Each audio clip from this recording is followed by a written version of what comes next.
Nah, kekuatan dari planet Wave itu sendiri adalah memanggil meteor. Tapi jika meteor itu hendak mengenai usernya, meteornya akan menghilang. Nah, di sini itu penjaganya itu bernama Viviano Westwood. Si Viviano ini sangat berusaha keras untuk membuat Jolene kena meteornya. Tapi sayang, karena dia berjuang sangat keras, malah senjata makan tuan. Ia tumbang karena senjatanya sendiri, karena meteornya sendiri.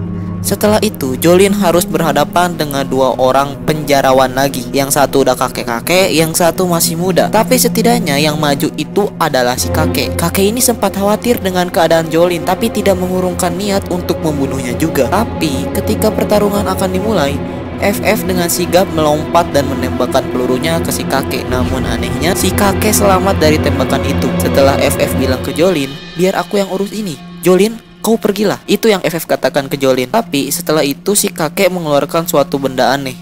Sebuah naga kecil yang melingkar di tangannya. Nama kakek itu adalah Kenzo. Dia adalah seorang stand user.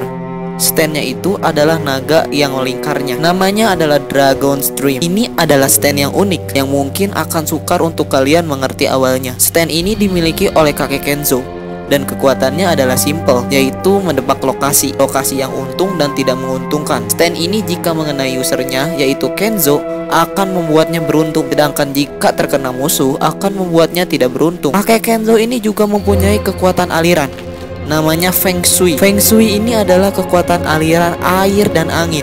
Itu kenapa FF waktu ditonjok ke dalam mulutnya akan merasakan aliran air yang sangat kencang. Dan kakek ini bisa bergerak sangat luas saat bertarung karena aliran anginnya ada. Dragon's Dream ini memiliki kesadarannya sendiri. Dia punya sifat sendiri dan bisa berbicara. Serangan lawan tidak akan bisa mengenainya karena dia netral. Jadi cara terbaik untuk mengalahkannya, kalahkanlah usernya itu sendiri. Kakek Kenzo ini memiliki masa lalu yang sangat kelam. Dia dulu membuat sebuah organisasi gelap dan dia sendiri adalah pemimpinnya. Dan pada saat itu dia berumur 34 tahun. Dia memiliki 34 pengikut yang sangat amat setia dengannya. Dan pada tahun 1969 ia mengunci dirinya sendiri dan juga pengikutnya di suatu villa di Florida dan meminum narkoba. Lalu ia membakar rumahnya. Tapi di sini anehnya itu, atau bisa dibilang sisi bizarnya itu adalah semuanya tewas kecuali si kakek Kenzo. Dia terlindungi oleh bangunan sekitarnya. Lanjut lagi, karena FF selalu mengalami tidak beruntung,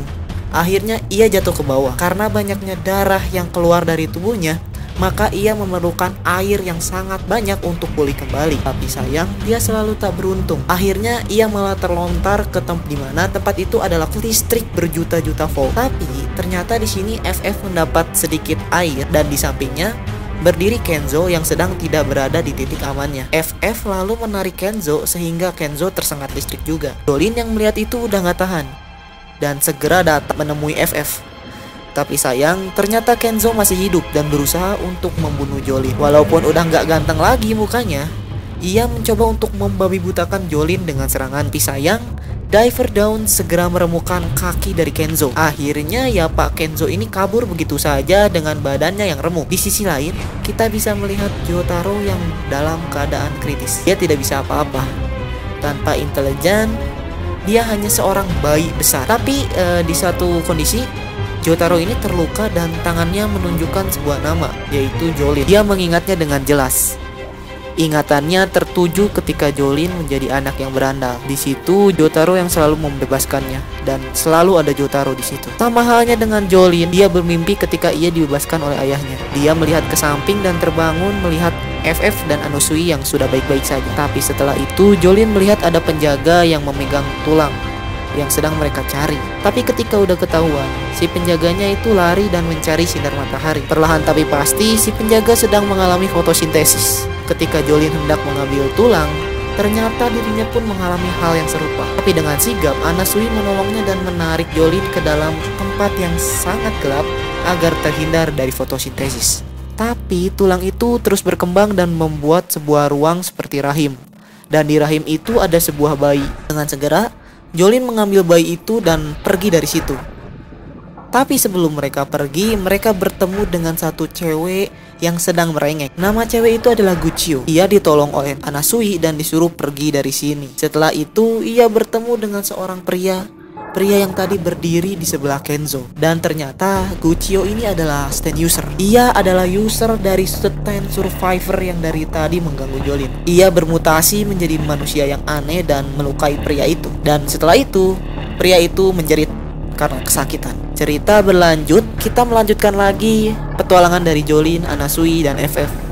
Kali ini mereka kabur membawa si bayi yang sudah dikeluarkan dari rahim itu. Di jalan mereka ketemu orang, entah itu orang, entah itu monster. Tiba-tiba si makhluk ini tuh memakan bayinya, dan tanpa basa-basi langsung menelan bayi itu. Nah, mereka bertiga itu kaget, mencoba segala cara untuk mengeluarkan bayi itu, tapi tak bisa. Jadi aja diajak karena susah, mau bagaimana lagi. Singkat cerita, mereka kabur pakai perahu nih.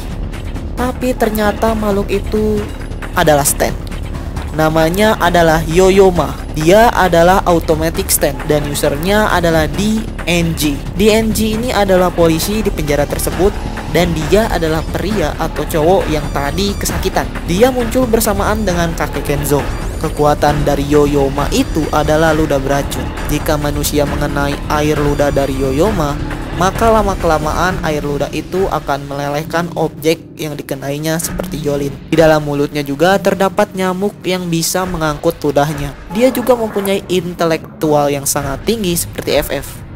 Di dalam tubuhnya terdapat ruang yang sangat besar, bisa digunakan untuk menyimpan objek besar juga seperti Green Baby. Di sisi lain, FF sedang mencari cara agar bisa membunuh DNG agar Yoyoma ini hilang. Tapi ternyata ia tak sendiri. Di sini ada Pucci yang siap menggagalkan rencana FF. Pucci juga segera mengamankan di stand survivor terlebih dahulu untuk jaga-jaga saja. DNG dibawa pergi untuk pengobatan luka yang ia alami menggunakan ambulan. Tapi ternyata FF juga menyamar menjadi petugas dan ikut serta dalam ambulan tersebut. Pucci kaget dan menyadari FF yang sedang berada di ambulan. Dengan sigap, FF ini segera menembak ke arah DNG. Tapi sayang, ternyata penjaga di sebelah FF sudah terkena CD dari Pucci dan menarik tangan FF hingga tembakannya tidak tepat sasaran. Pucci datang dari kegelapan sembari menghitung angka yang sangat random. Dan Pucci bilang akan sangat merepotkan jika DNG dibunuh sekarang, karena ada banyak pertanyaan Pucci kepada DNG. Dan Pucci bilang jika kamu ingin membunuh dia, berarti Yoyoma ini sedang berada melacak Jolin. FF yang mendengar itu kaget dan menyadari suatu hal. Jika Pucci tahu semua ini, berarti dia adalah orangnya. Dia adalah pemilik stand dari Whitesnake. Setelah itu FF terdiam. Ia juga takut mati, karena jika ia mati, ia akan kehilangan memori dari apa yang selama ini ia berbuat. Bertemu Jolin, terus ngaleng, dan lain-lain. Seketika Pucci bilang, kamu lebih milih DNG atau aku sekarang? Jelaslah, pilihan dari FF adalah DNG. Nyawa temannya itu lebih penting. Tapi sayang, Pucci dengan cepat mengeluarkan Whitesnake miliknya dan membelah kepala FF. Ada sesuatu yang mencuat yang keluar dari kepala FF, yaitu di stand-nya itu sendiri. Tapi dia sudah bertekad untuk menyelamatkan Jolin. Ia segera menembak kepalanya sendiri dan peluru itu melaju dengan cepat menuju DNG. Pucci panik karena prioritasnya adalah melindungi DNG. Tapi sayang, Pucci harus gagal terlebih dahulu. DNG tewas seketika dan Yoyoma ini telah hilang dari hadapan Jolin. FF dengan sekuat tenaga pergi dengan tubuh yang tersisa untuk memberitahu Jolin siapa sebenarnya stand user dari Whitesnake. Di sisi lain, Jolin dan Anasui kaget karena Green Baby sudah tidak ada di tempat. Ia berhasil menetas dan pergi entah kemana. Akhirnya setelah beberapa saat, Jolin dan Pucci telah menemukan Green Baby. Green Baby tengah jalan merangkak menuju daratan. Lantas mereka berdua segera menyusul bayi itu. Tapi sesuatu yang aneh pun terjadi. Mengapa semakin dekat Jolin ke Green Baby, semakin menyusut juga badannya. Dan semakin jauh, akan semakin tinggi badannya itu kembali normal. Ternyata Green Baby ini adalah seorang stand user. Dia adalah homunculus yang tercipta dari tulang Dio dan dari jiwa para pendosa. Nama standnya adalah Green Grace of Home. Kekuatannya tak lain sama seperti Little Feet, di mana dia bisa merubah musuhnya yang menyusut. Stand ini otomatis akan melindungi Green Baby dari ancaman apapun. Dan Jolin juga Anasui sangat susah untuk menghadapi stand ini sampai masuk ke botol. Walaupun akhirnya Green Baby ini memiliki ketertarikan kepada logo bintang Joestar. dan segera meloncat ke pangkuan Jolin. Kita kembali ke pertarungan sengit antara FF dan Whitesnake. FF segera lari dan mengendarai truk untuk kabur dari Whitesnake dan mencari air. Tapi sayang, Whitesnake sudah ada di depan FF dan mulai mencabik-cabik FF. Sedangkan Pucci lagi nge-chill santai di belakang. Lanjut lagi kita ke FF yang sedang terpojok dengan Whitesnake yang siap untuk membunuhnya. Tapi ia akhirnya berhasil mendapatkan air dan segera memulihkan diri hingga keadaan yang tak terduga kembali terjadi. Air itu ternyata bukan sekedar air, tapi air itu adalah air mendidih, di mana bisa membuat FF hancur. Dan benar saja, semua bagian tubuhnya memudar dan menyisakan sebuah disk. Pucci sudah tenang dan segera ia mengambil disk FF. Tapi ia melihat ada walkie-talkie nih yang bersuara. Suaranya itu sangat familiar untuk Pucci. Ternyata itu adalah suara weather report. Dan segera setelah tahu situasinya, ia membuat cuaca hujan demi memulihkan FF. Epic comeback. Akhirnya FF pulih dan segera ia lari untuk memberitahu Jolin. Dan weather report menggantikannya untuk melawan Whitesnake. Setelah bersusah payah, FF akhirnya bisa menyusun Jolin. Juga weather report yang menyusul mereka. Tapi alangkah terkejut, tiba-tiba weather report ini menusuk dada Anasui dan menusuk kepala FF, juga memotong tangan Jolin. Ternyata ini semua adalah ilusi dari Whitesnake. Ketika hendak mengambil Green Baby, Jolin pun berdiri dengan tekadnya untuk melawan Pucci. Baku hantam pun terjadi antara Pucci dan Jolin. Pucci sempat mengingat kenangannya dengan Dio, bahwa ia akan diberi kekuatan kemanapun Pucci pergi. Agar ia bisa kabur dari Jolin, ia mengeluarkan disk ingatan dari Jotaro dan ia masukkan ke tubuh Anasui yang sekarat. Dia memberikan pilihan kepada Jolin, ingin membunuhku atau menyelamatkan disk bapakmu. Jolin yang ditantang seperti itu tidak bisa berpikir lagi, langsung menampol Pucci hingga terpental. Pucci yang terpental segera mendatangi Green Baby dan mengucapkan 14 kata reinkarnasi. Dan ini emang benar adanya. Raki mengambil referensi ini berdasarkan kata-kata aslinya. Setelah Pucci bilang kata-kata terakhir yang itu Himitsu no Kote atau Secret Emperor, segera tulang Pucci yang ada di tangannya itu menyatu dengan Green Baby dan fusion dengan Pucci itu sendiri. Di sisi lain, Jolin berusaha untuk menyembuhkan Anasui yang sekarat, hingga ia melihat ada sesosok arwah yang keluar dari tubuh Anasui. Tapi untungnya itu bukan Anasui, melainkan itu adalah Foo Fighters. FF mengucapkan selamat tinggal terakhir untuk Jolin. Ke cerita berikutnya, kita melihat Pucci yang sudah berubah karena fusion dari Green Baby. Rambutnya menjadi panjang dan terkuncir ke belakang. Tanda ia sudah mendapatkan Simun, tapi belum bisa mengaktifkannya. Di situ ia mengingat proses untuk ke surga. Ia bilang yang kau butuhkan adalah stand-ku. Yang kau butuhkan adalah teman yang bisa dipercaya. Yang kau butuhkan adalah 36 jiwa pendosa. Yang kau butuhkan adalah 14 kata reinkarnasi. Dan yang terakhir adalah tunggulah posisi yang akurat supaya ia bisa menerima Made in Heaven. Di sisi lain, Emporio yang panik segera mencari Jolin. Karena di sini sekarang posisinya Jolin sudah memasuki penjara yang levelnya sudah sangat ketat. Jolin santai aja dan bilang, "Kamu bawa disk bapakku kan?" Emporio mengiyakan aja karena dia nggak akan sembarangan simpen barang penting itu. Dan Jolin akan segera menghubungi Speedwagon Company agar bapaknya bisa sembuh. Nyata mengapa bisa menjadi level 4? Karena ada satu penjaga yang sangat ditakuti. Namanya adalah Miu Miu. Dan dia penjaga spesial untuk menghadapi stand user. Standnya itu bernama Jailhouse Lock. Kekuatannya sangat simpel. Ia bisa membuat musuhnya menjadi lupa ingatan jangka pendek dan hanya bisa melakukan 3 hal jika mengenai besi penjara di sekitarnya. Singkat cerita, rencana Jolin itu adalah untuk bertemu sama Emporio. Tapi ini sangat sulit untuk dilakukan karena hal yang diingat Jolin selalu dihapus oleh Miu Miu. Walaupun begitu, Jolin membuat Miu Miu mengikutinya hingga ke tempat Emporio. Sesampainya di sana, Emporio ingin mengeprint identitas Miu Miu untuk diberikan ke Jolin. Tapi sayang, Emporio juga PC-nya tertembak dari pistol Miu Miu. Jolin yang melihat itu kesal dan dia menulis satu hal penting, yaitu membalaskan dendam Emporio. Tapi ternyata itu saja tidak cukup untuk mengalahkan Mew Mew, karena Mew Mew dengan mudah memutar keadaan hingga Jolin tersudut dan jatuh dari tangga. Sesaat setelah Jolin jatuh, Emporio datang ke Jolin dan memberikan secari kertas. Ternyata itu adalah print dari kode binari muka dari Mew Mew. Jadi kode binari adalah kode angka yang hanya ada angka 1 dan 0. Dan di sini Jolin bisa memasukkan jaringnya ke dalam kode binari itu dan tergambarlah muka Mew Mew. Di situ ia sadar musuhnya sudah ada dari tadi di depannya. Tanpa berpikir panjang, Jolin langsung saja memukul Mew Mew. Di sisi lain, Pucci sedang pergi demi menemukan bulan baru, yaitu Simon. Dan di sini bayang-bayang dari Made in Heaven juga sudah muncul. Kembali lagi ke Jolin, ia menggunakan stand Mew Mew untuk kabur dari para penjaga, dan akhirnya berhasil kabur.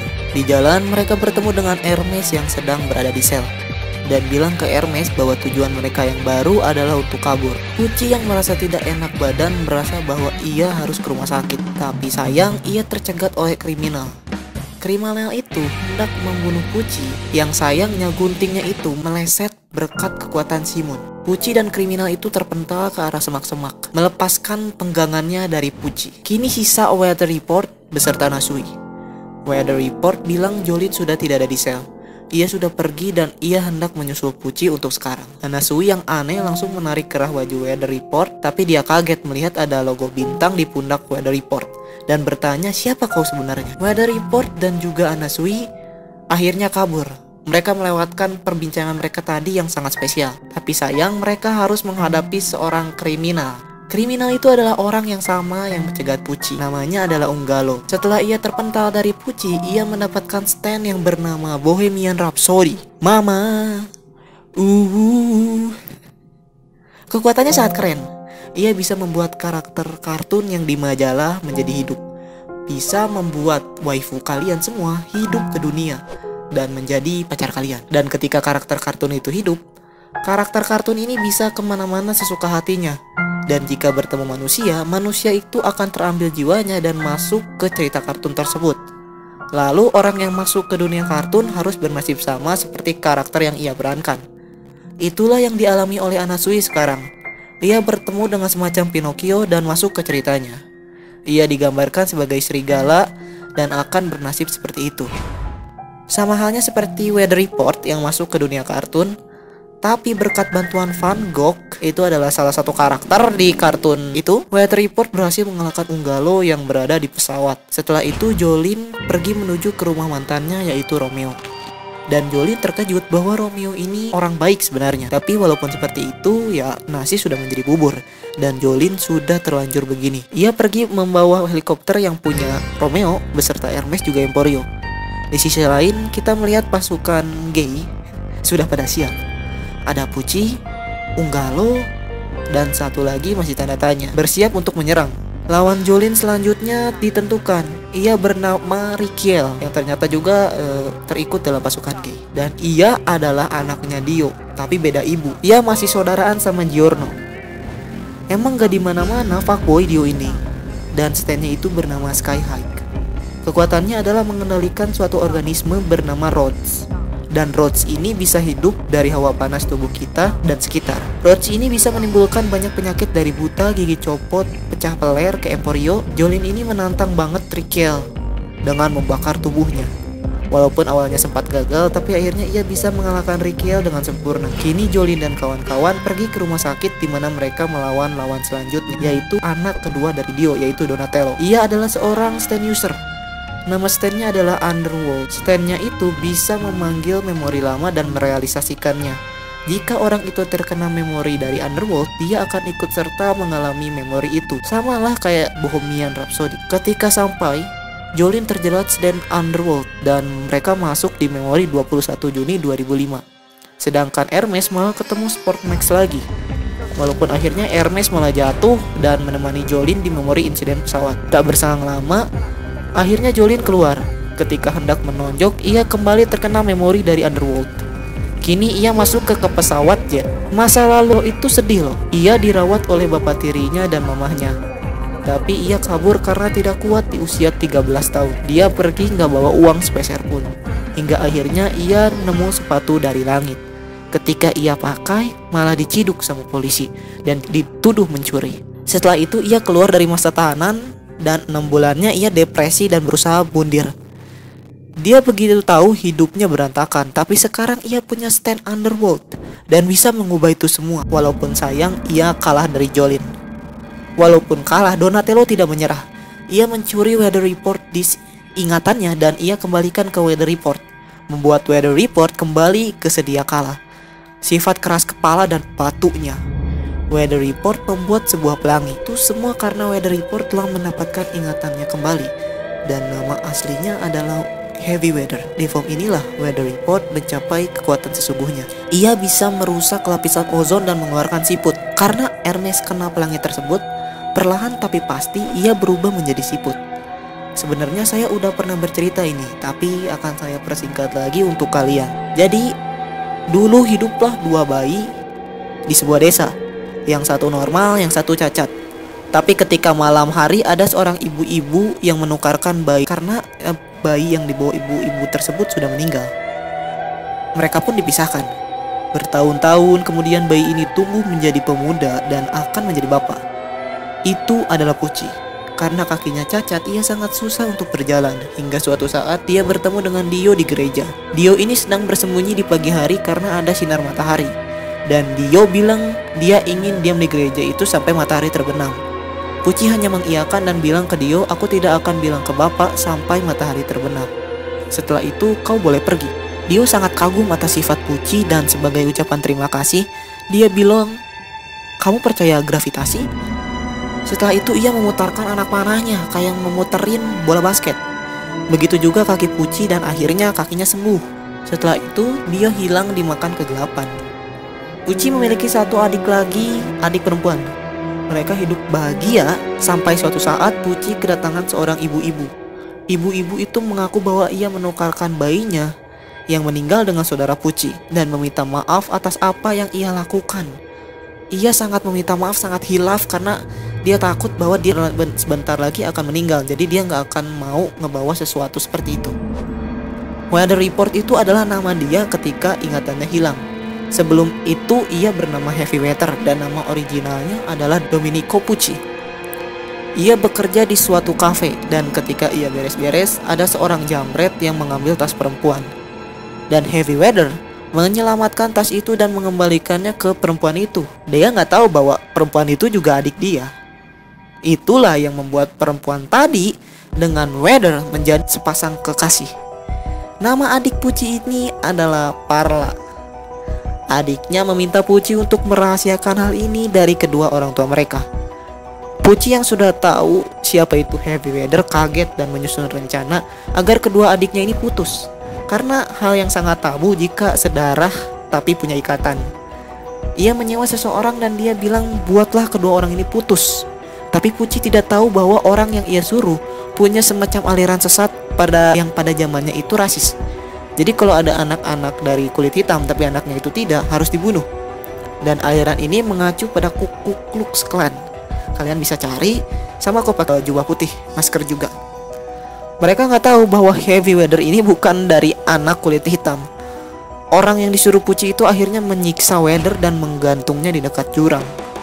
Perla yang melihat itu sedih dan dia merasa tidak bisa hidup tanpa Weather. Dia menyangka Weather telah mati, jadi ia juga bundir ke jurang demi mengikuti Weather. Pucci akhirnya menemukan mayat Parla yang sudah basah di tepi sungai dan sudah tidak bernyawa. Ia marah dan mengutuk dirinya sendiri. Dan ia teringat ucapan Dio. Seketika Pucci menggunakan kekuatan dari panah itu dan membuatnya mendapatkan kekuatan White Snake. Pada saat bersamaan, Heavy Weather juga mendapatkan stand karena Pucci dan juga Weather adalah saudara kembar. Jadi saat Pucci mendapatkan stand, begitu juga dengan Weather. Heavy Weather akhirnya pergi dan membunuh orang yang menjadi suruhan Pucci dengan bantuan Weather Report. Pada saat ia mau bundir untuk mengikuti Parla, ia selalu tidak bisa mati. Entah keberuntungan apa yang dimiliki Weather. Tapi setelah itu Pucci menemui Weather dan bilang bahwa ia adalah saudaranya. Karena berbahaya, Pucci mengambil ingatan dari Weather karena tidak dapat membunuh saudaranya sendiri. Kita kembali ke masa sekarang di mana Jolene dan Hermes sedang kesusahan untuk menghindari para siput. Akhirnya dengan kerja sama berdua mereka bisa kabur. Dengan keadaan Hermes yang sekarang sudah menjadi setengah siput. Semua orang panik karena hujan siput. Begitu juga dengan Donatello. Ia kabur untuk mencari Pucci. Tapi di tengah jalan malah ketemu Emporio dan dia berniat untuk mengambil disk Jotaro agar ia tahu rencana Pucci. Tapi ia tidak mendapatkannya. Di sisi lain, Jolene dan Hermes yang sudah kabur ke jalan akhirnya mendapatkan mobil dan mereka mengendarinya hingga melihat Emporio bersama Donatello. Tapi keadaannya itu mereka berdua sudah menjadi setengah siput. Akhirnya pertarungan tak bisa terhentikan. Jolene akhirnya bisa menghentikan Donatello dengan menggunakan sisi siputnya. Ia masuk ke pipa besi dan menabok Donatello. Tapi sayang, Donatello bisa kabur dan membawa disk Jotaro. Tapi itu tidak bertahan lama karena Donatello memegang Emporio yang ia pun harus berubah menjadi siput. Kembali lagi ke Anasui dan Weather, mereka bertemu dengan Pucci. Anasui terkapar karena ia menyentuh siput, sedangkan Weather kakinya putus akibat ulah Pucci. Tapi ia bisa pulih karena di dalam dirinya itu ada Diver Down yang menggantikan kakinya dengan kaki stand Anasui. Pertarungan sengit terjadi. Mulai dari Pucci membuat matanya buta hingga Weather yang bisa mengontrol darah cair menjadi beku dan menusuk Pucci. Tapi sayang, semua itu berujung kesedihan. Pucci berhasil menusuk Weather tepat di jantungnya dan membuat efek dari Weather Report hilang. Jolene dan Hermes telah datang, tapi Weather menyempatkan diri untuk menggunakan kekuatannya mengubah Weather Report jadi disk untuk nanti. Pucci akhirnya sampai di NASA dan hendak pergi keluar angkasa demi mendapatkan bulan yang baru. Tapi ketika roketnya meluncur, disitulah Pucci merasakan Whitesnake miliknya benar-benar mati dan tergantikan oleh sesuatu yang baru, yaitu Simon. Begitu juga dengan Jolene dan kawan-kawan. Mobil mereka tertarik ke atas karena Simon. Simon adalah stand yang menakutkan, karena kekuatan gravitasinya yang sangat kuat dari stand gravitasi yang lain. Stand ini terjadi akibat fusion Green Baby dan juga Whitesnake. Sesuatu yang di atas Pucci akan terlempar ke atas. Radius gravitasinya mencapai 3 km dan membuat Pucci menjadi pusat gravitasi. Di saat Jolene dan kawan-kawan hendak menyusul Pucci, ada sesuatu yang datang juga. Itu adalah Simon, layaknya Whitesnake. Ia bisa pergi dari Pucci tapi jaraknya lebih jauh lagi. Ketika tangan Jolene terkena tonjokan Simon, itu akan mengakibatkan tangan Jolene masuk ke dalam dan keluar lagi, inside out. Singkatnya itu menekan ke dalam. Pertarungan terjadi antara Jolene, Anasui, Emporio, dan Simon. Sangat sengit dan berbahaya.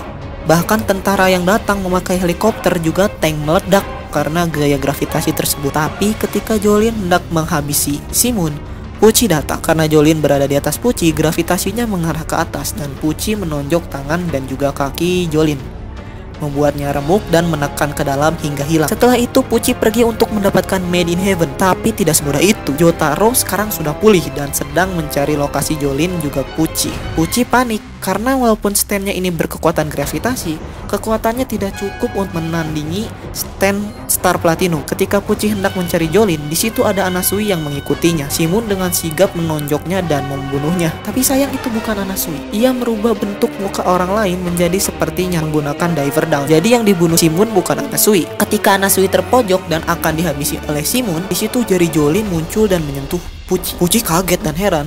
Kok bisa? Ternyata Jolene menggunakan logo Infinity Mobius Strip. Ini sangat terkenal. Bahkan Endgame kemarin itu menggunakan teori ini. Jadi singkatnya seperti logonya itu tidak memiliki batas, Infinity. Makanya efek dari Simon ini tidak mengefek pada Jolene. Pertarungan berlanjut lagi dengan sengit. Hingga tiba-tiba waktu di sekitar Pucci ini berhenti untuk beberapa detik. Mampus loh, akhirnya Jotaro datang berkat bantuan Hermes. Ia segera menonjok Pucci dan menyelamatkan anak semata wayangnya. Pucci terkapar di sebuah besi persegi dan pelan-pelan tapi pasti Pucci pun mengapung ke atas. Tapi Jotaro tidak mengizinkan itu. Ia segera meminta Hermes menembak. Sesudah itu ia menggunakan time stop untuk melempar tombak dan membuat tombak itu melesat ke telinga Pucci. Tapi sayang, semua itu adalah keberuntungan buat Pucci. Ia terpental menuju roket yang tertarik gravitasinya, membuat posisi yang tepat untuk ke surga. Dan sesuatu terjadi. Pucci bersinar dan sesuatu yang cepat akan segera keluar. Anasui yang melihat itu segera menonjok Pucci, tapi sayang dari tangannya keluar suatu stand. Itu adalah Made in Heaven, stand terkuat Pucci yang mempunyai kekuatan mempercepat waktu. Saking cepatnya, Pucci sendiri tidak bisa mengontrolnya. Seketika semuanya menjadi cepat. Pintu membuka menutup sendiri, siang menjadi sore, sore menjadi malam, es krim menjadi meleleh, musik menjadi cepat, ingus yang menjadi batu. Pokoknya semuanya menjadi semakin cepat deh. Dan saat Jotaro menggunakan Zawarudonya, ia melihat Pucci, tapi sayangnya Zawarudonya itu menjadi semakin sebentar. Untungnya, Jotaro diselamatkan oleh Anasui, dan Anasui bilang ke Jotaro untuk meminta izin mengawini anaknya. Memang bebal, kesempatan dalam kesempitan. Jotaro menggunakan Zawarudonya lagi untuk menemukan Pucci. Ia melihat Pucci di pohon kelapa, sesudah itu menghilang.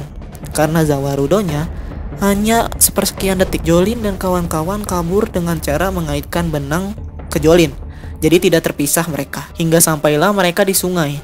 Tapi sayang, dengan kekuatan Made in Heaven semuanya menjadi cepat. Saking cepatnya, kiamat pun terjadi. Pucci menunjukkan kejantanannya.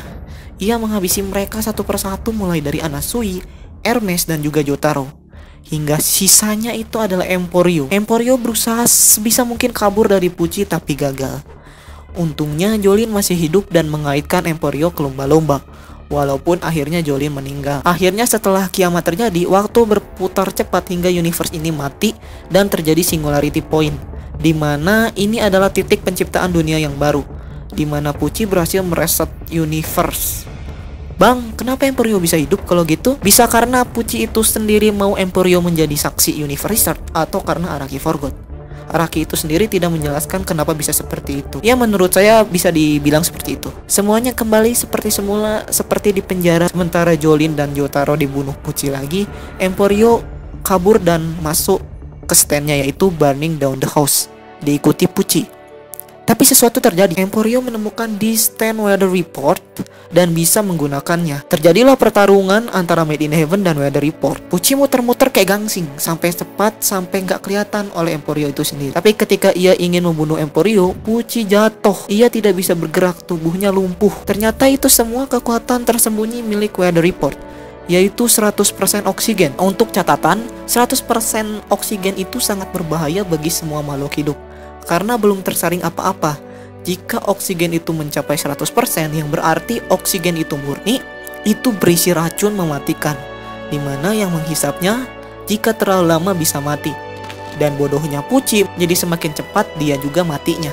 Sesudah itu Emporio menghabisi Pucci dengan weather report, dan universe resetnya tidak 100% berhasil, tapi membuat universe paralel lagi, dimana Emporio bertemu dengan doppelgangernya Jolin, tapi tidak bernama Jolin, melainkan Irene. Dia juga bertemu Anakis, yaitu doppelganger dari Anasui, atau bisa disebut alternate versionnya lah dari Anasui. Di situ juga ada weather lewat doang. Emporio menangis dan ia mengatakan namanya. Namanya adalah Emporio. Semuanya kembali damai, walaupun tidak kembali sama.